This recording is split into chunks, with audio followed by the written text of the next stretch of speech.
Here we're going to look at standard deviation and variance, essentially ways to measure variation in a data set. And we're going to start by looking at and trying to define the definition of standard deviation. So let's suppose I have a data set of 5 values. So I have the values 2, 3, 6, 6, 8, and I know that the mean is 5. So my question that I want to ask is, what is the average distance from the mean? On average, how far are things away from the mean? So my first question is, what do we actually mean by distance from the mean? For that, I mean xi minus x bar. So things below the mean will have a negative distance and things above the mean will have a positive distance. So to find the average distance, I first need to find all of the distances. So here's all my distances. 2 minus 5 is negative 3, 3 minus 5 is negative 2, 6 minus 5 is 1, once again 6 minus 5 is 1, and then 8 minus 5 is 3. And I want to find the average, so we want to add these up. And when we do, we get that they add up to be 0. And that seems like a problem. Mainly because it doesn't actually give us an average distance. It just tells us that the average distance is 0. And there's nothing unique about this data set that I started with. No matter what, this is going to happen. Whenever I look at these distances and I add them up, I will get 0. So to find the average distance from the mean, we need to a way to combat the fact that this is always going to be adding to 0. One of the easiest and most intuitive ways to do this is to actually make this average distance an absolute value, so I don't have to worry about negatives and positives canceling each other out. And that is absolutely something we can do. It's called the mean absolute deviation, but it's not used very much in statistics for various reasons. So instead, we're going to look at another thing we can do.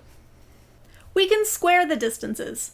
Squaring the distances is going to be another way to get rid of the negatives so that they won't just add to be 0.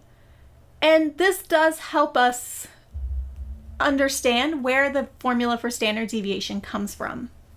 So here's the formula for standard deviation, and we're going to walk through it a little bit because it tends to look very, very complicated. So I'm going to start with the rightmost piece, that xi minus x bar squared, and just deal with that. That xi minus x bar, that's what I did previously when I subtracted the data values from the mean to find their distance. And like I said before, to get rid of the negatives and to combat them adding to 0, we're going to square them. So that's the reason I have that xi minus x bar squared. And I'm actually looking for the average distance from the mean, so it makes sense that we want to add them up and divide by the number of things we have, since that's how we define the average. So this capital letter sigma right in front of that xi minus x bar squared just means add them all up. And then we want to divide by n minus 1. So this gets a little bit tricky again. Instead of dividing by the number of things we have, we divide by the number of things we have minus 1. So this boils down to something called degrees of freedom. And essentially the reason we divide by n minus 1 instead of n is because of that summation to 0 before I square things. If you tell me what all but one of the data values are, I can determine the last one because I know that those things have to add to 0. So as a result, I only have n minus 1 degrees of freedom. Only n minus 1 things can vary, and the last one it has to be completely determined. So that's why we divide by n minus 1. And then to kind of undo the squaring that we did, we then have to take a square root. In addition, sometimes you see this idea of variance, which is s squared. It's just the squaring of the standard deviation. So the standard deviation formula can be very tricky to understand, and there's a lot of room for mistakes.